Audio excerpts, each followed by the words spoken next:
Welcome back. President Abdel Fattah al-Sisi held a phone call with his Cyprus counterpart Nicholas Anastasiadis and discussed the importance of following up with the implementation of the projects that were agreed bilaterally or trilaterally with Greece. President al-Sisi also expressed his appreciation to Cyprus' supporting position to Egypt before the European Union and its keenness on clarifying the realities on the ground in Egypt and the Middle East to the European partners. President Abdel Fattah al-Sisi also precised over a meeting with the ministers of housing, utilities and urban communities, agriculture and land reclamation, water resources and irrigation, in addition to the heads of the Suez Canal, the Administrative Audit Authority and the Armed Forces Engineering Authority. The meeting was also attended by the Presidential Advisor for Urban Planning and the head of the National Company of Fisheries, Resources and Water Species. The meeting had tackled a number of issues, including the social housing project and the new administrative capital, as well as other urban projects underway. Finance Minister Amr al-Garhi said that the government decision to liberalize the Egyptian pound is meant to put the national economy on the right track. He said at a press conference held by Prime Minister Sharif Ismail at the cabinet headquarters that having two foreign exchange markets was really affecting the influx of foreign investments, and it was important to rely much on foreign aid. The details in the following report. Amr al-Garhi said that the government is keen to point out to the public hardship the country is facing in a transparent way, stressing that all the latest decisions are meant to put the national economy back on the right track. He said at a press conference held by Prime Minister Sharif Ismail at the cabinet headquarters that public debt hit 100% while salaries increased to £230 billion, subsidy to £210 billion and pensions to £140 billion. He added that imports also increased and the deficit in trade balance surmounted £400 billion, while tourism was hard hit and it only contributes $3.5 billion to the state revenues. The minister made it clear that having two foreign exchange markets was really affecting the influx of foreign investments, and it was important not to rely much on foreign aid. Al-Garhi noted that for 6 years now there is a rise in budget deficit, warning that continued deficit increases pressure on the budget and weakens the government ability to spend on social care programs. He said that the decision to liberalize the Egyptian pound came late, and the delay cost Egypt the loss of many of its reserves. Meanwhile, Social Solidarity Minister Gheda Wali said that pensions upped by 15 billion Egyptian pounds in 2016, with 500 Egyptian pounds per person minimum.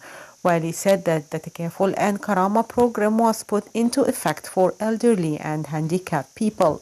The age of beneficiaries of the program dropped from 65 to 60 years old, with an aim to up the number of beneficiaries to 1.2 million in December.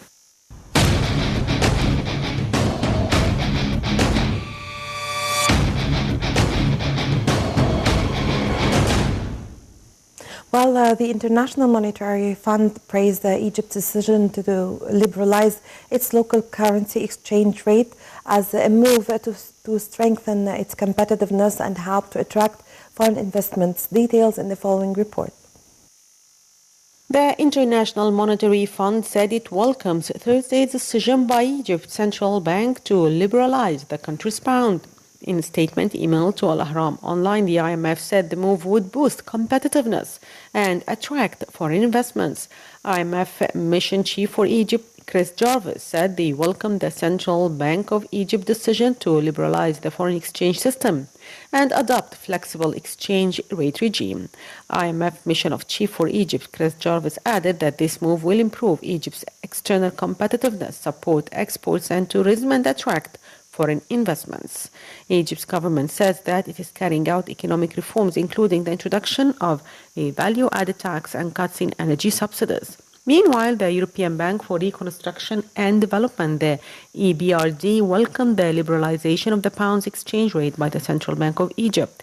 In an official statement, the EBRD described the liberalization of the pound as a positive step in the right direction that will improve the functioning of foreign exchange markets.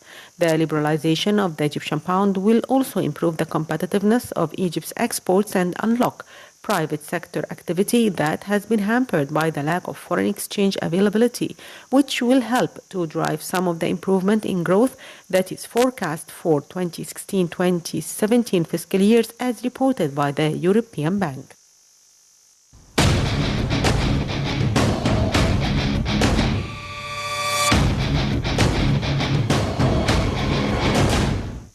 Well, the chairman of the World Trade and Tourism Council, WTTC, David Skosel, has praised the security measures applied at Egyptian airports, saying that tourism will return to pre-2011 levels by early 2017. Skosel made the comments during his fifth Global Summit on City Tourism, which was held in Luxor last week. The details in the following report.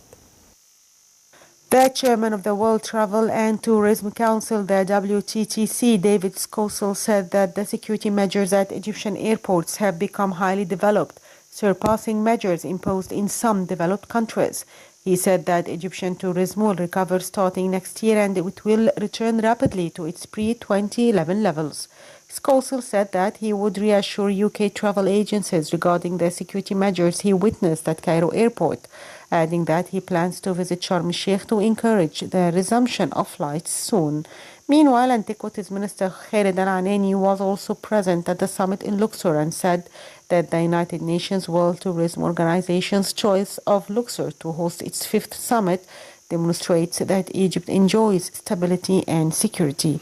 He said that Luxor was now regaining its stature of an international tourism destination. Speaking on behalf of the minister, Hisham al-Dimeri, chairman of the Tourism Development Authority, said that the government has exerted the utmost effort to develop Luxor's infrastructure and touristic sites in accordance with international standards. Meanwhile, Russian Foreign Ministry spokesperson Maria Zakharova said that Russia and Egypt have implemented most of the provisions of a plan to guarantee the necessary level of security at Egyptian airports. She said that a joint plan of comprehensive measures has been adopted, whose implementation is designed to significantly improve the level of security at the airports, such cities as Cairo, Hurghada, and Sharm el-Sheikh.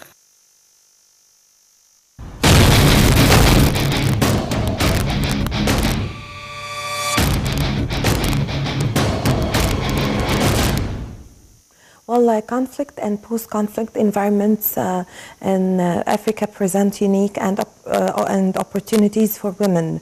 While violence and war periods have negative effects on women, peacetime has implications for women as well. Nile TV's Mona Swilem spoke to the Special Envoy on Women, Peace and Stability, Benita Diop, on the sidelines of the 7th annual retreat of special envoys and mediators on the promotion of peace, security and stability recently held in Sharm el-Sheikh. How significant is today's retreat? I think we are very honored to be in Sharm el-Sheikh, and I think in finding an Egypt which is in peace and security and stability, and having the retreat of the African Union here, you know, is really very significant for us, because we say that Egypt in Africa is very important, but also to find that Egypt can host a peaceful discussion and dialogue among special envoy. You know, conflict in Africa, it's part of our history. So many violent conflict happening. You take it from South Sudan, you've Central African Republic, DRC, you name them, and the terrorists in the Sahel, and so on and so forth. So coming in Egypt and sitting down where you have experienced some kind of violence, but now you are recovering in peace and security, is to learn from how you did, how you deal with this, and coming together with all special envoy, the UN, the African Union, the regional economic community, the Arab League, to say all of us sit down and brainstorm on how we are making peace in the continent. The continent needs peace and stability. Why? Because Africa have a lot of resources, natural resources. Look at this in Sharm el-Sheikh, beautiful. We have sea, we have land, you name them. And we have the soil, we have the sun, everything that you name are in Africa. But we need peace and stability in order to enjoy our resources. Now, the nature of conflicts has changed dramatically, and in terms of actors and types and motives, etc. So how is this a challenge for you, I mean, working with women's issues? You know, it has changed because we used to see the conflict among two countries, you know, and we used to see that we settle our dispute in our African way, but all this have changed. The dynamics have changed. Several actors, you know, not just the state actors, but non-state actors, civilian, and that is where women bodies, as you know, have been used and misused in conflict. We have seen so many violence. You know, it's a tactic of war. They are using it. Either it is within the military, it happened, but also with other actors, rebels movement, and non-actors that you don't even know, rebels. Everybody is using the body of the women in the strategy of war. So in my portfolio, in my mandate, is really to say enough is enough. We need to go back to African values, African tradition, the positive one, which say we need to protect women. We need to work with women. We need to make sure they become agent of change, but not just as the victim that we see them. So that's why you could see I'm voicing the voice of the voiceless, because where they are sitting, they cannot even speak. We want to bring them up front.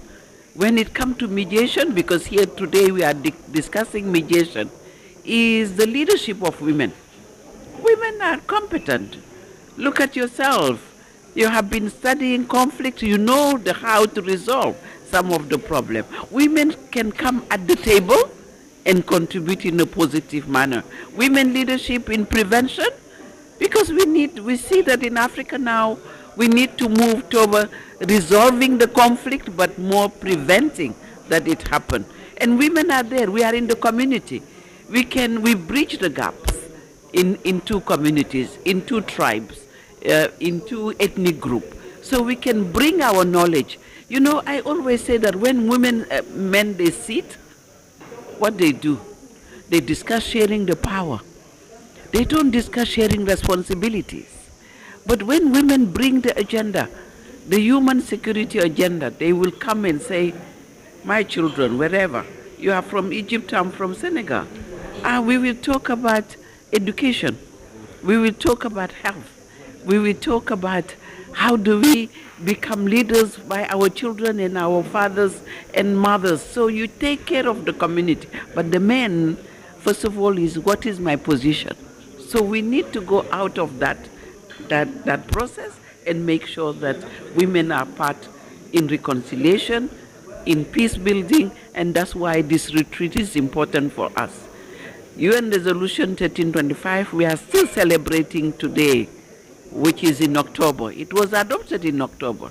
So now what we wanted to do is to commemorate, but we stop the violence. Let's stop violence in Africa. Let's stop the fact that the women are being used, but we bring the perpetrators to justice.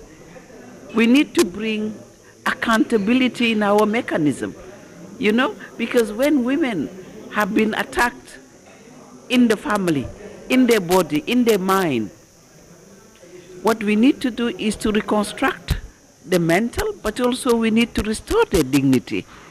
We need to bring justice and fight against impunity on the issues of women and children, civilian protection, and I'm sure that in this retreat today in Sharm el-Sheikh, I'm sure we will come with strong resolution, because we have strong men also in this room.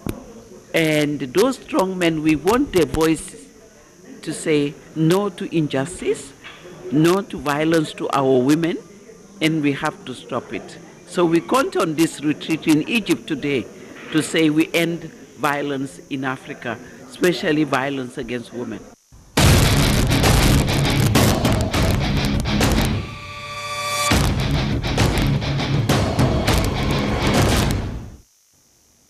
And now it's time to take a look on the latest military updates through a new edition of the Military Magazine with Nile TV's Yasmin Al-Affas.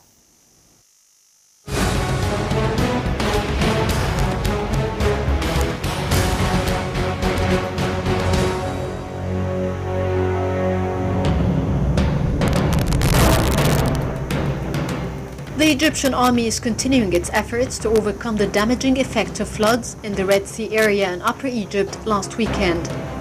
The army spokesperson said that specialized army personnel have been deployed in Red Sea's Ras Gharib since Tuesday with equipment to drain water and sand inside hospitals. Water vacuum trucks have been deployed in streets and main squares. The Army's Southern Command distributed 50,000 food boxes to people affected by the bad weather, which hit several villages in Suheg Governorate. The Army said it assigned a medical convoy to conduct checkups and provide medicine to residents. It also mobilized a veterinary medical convoy to attend to livestock.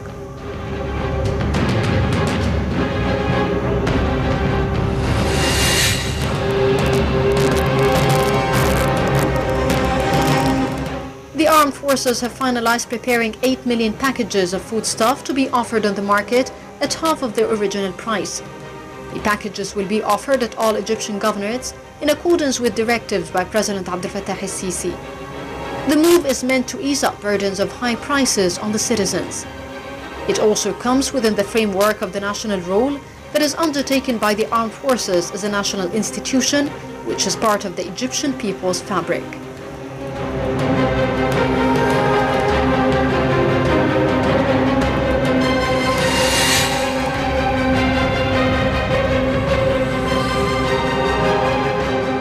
Six Takfiris were killed and several wanted criminals and terrorist suspects were arrested by army forces as part of the comprehensive security operation that aims at uprooting terrorism in Sinai.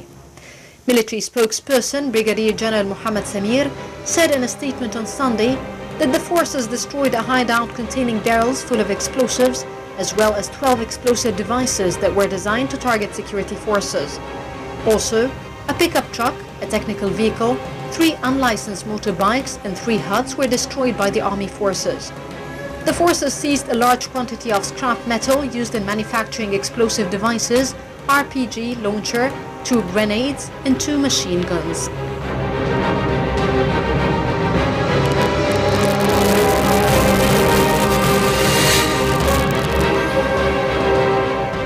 Defense Minister Sari Subhi on Monday approved the treatment of a citizen who was injured at a blast in Arish city. Fadwa Abdullah Al-Maleh, a resident of North Sinai Governorate, will be treated at the Armed Forces Medical Hospital of her injuries resulted from the blast.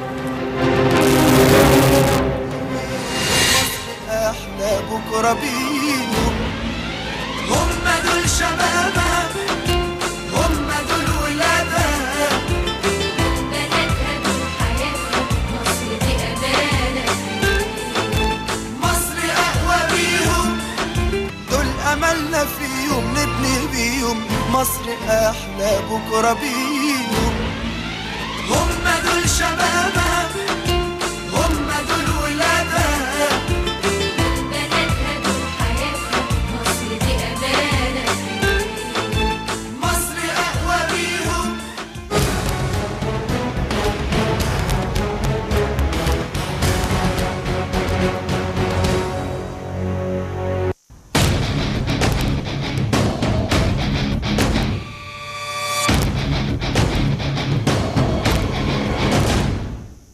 Well, with this, my dear viewers, we come to the end of this episode of our program Inside Egypt, during which we've brought you the latest political, economic, and also social events that are taking place in Egypt. I hope you've enjoyed being with me. Please wait for me next Sunday. Until then, it's goodbye.